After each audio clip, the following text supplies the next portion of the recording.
Bonjour à tous, c'est Paul Dame pour vous présenter aujourd'hui un nouveau sapin en sucette. Et donc là aujourd'hui, je m'étais posé la question de l'électrostimulation sur le végétal. Parce qu'on sait que l'électrostimulation permet à des muscles qui n'ont pas été mis en action depuis très longtemps de ne pas trop diminuer de taille, de ne pas s'atrophier en somme, et de beaucoup de principes de la chose. Mais le fait est que lorsque l'organisme n'a pas de muscle et a de l'eau néanmoins, ainsi que des électrolytes, puisque je vous rappelle que de l'eau seule, c'est que faiblement conducteur. Et donc, est-ce que un organisme hydraté mais non musclé, ça peut permettre la, de l'électrostimulation? Et finalement, est-ce que ça peut avoir un impact sur la croissance et d'autres fonctions de cet organisme? Donc, et cet organisme, je me suis dit que le végétal en comptait non pas un, non pas deux, mais en était entièrement constitué. Donc le fait est que je propose de faire cette expérience sur un végétal et particulièrement de le faire sur un arbre.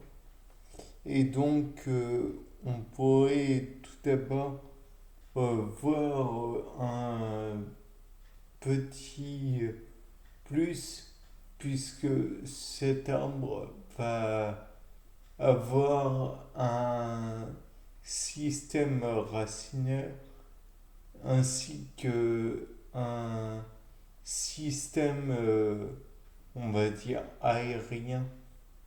Il va être au-dessus de la Terre. Donc voilà.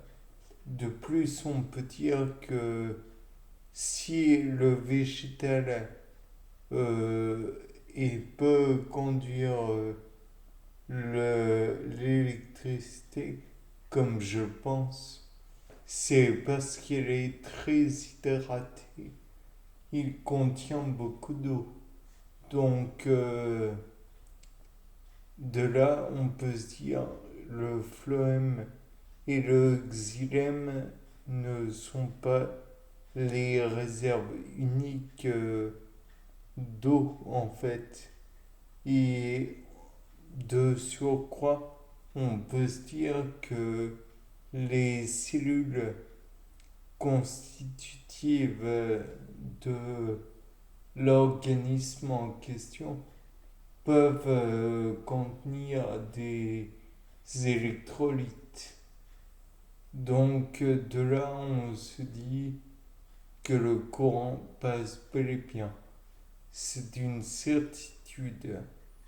De plus, je tiens à rappeler que les feuilles vertes, donc qui ont de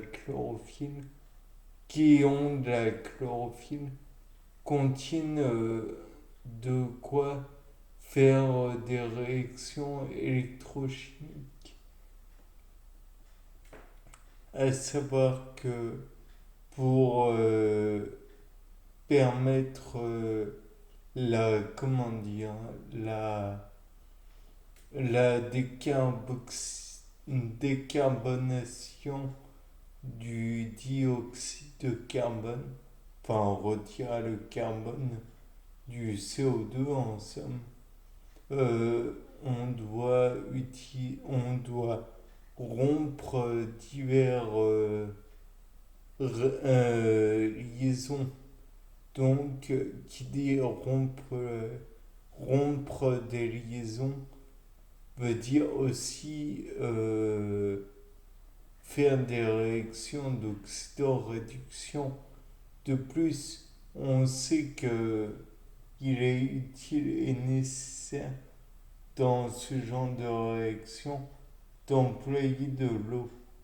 Donc, et je crois que pour ce genre de réaction, on emploie, enfin la plante emploie les rayons du soleil qui vont eux-mêmes permettre la production de potentiel énergétique, qui vont eux-mêmes produire la dissociation et la dismutation de l'eau en différents atomes et permettront la reproduction de dioxygène. Par reproduction, je n'entends pas de production via des gamètes, mais bien reproduction, renouvellement du dioxygène. De la parenthèse est fermée. De plus, on peut repenser au fait qu'il faut un certain potentiel électrique et que cela se compte en unité, en électron-volt, 0, quelque chose électron-volt. Donc entre 0 et 2 électron-volts tout au plus. Néanmoins, c'est un potentiel électrique. Donc de là, on peut se dire que si l'on remplaçait le, la chlorophylle par l'électricité directement, peut-être n'aurait-elle plus de raison d'être. Et donc, peut-être les végétaux deviendraient comme les endives ou les asperges blancs, livides, blancs, pleins. Enfin bref, toujours dit que le, le végétal est vert uniquement pour l'apport en lumière.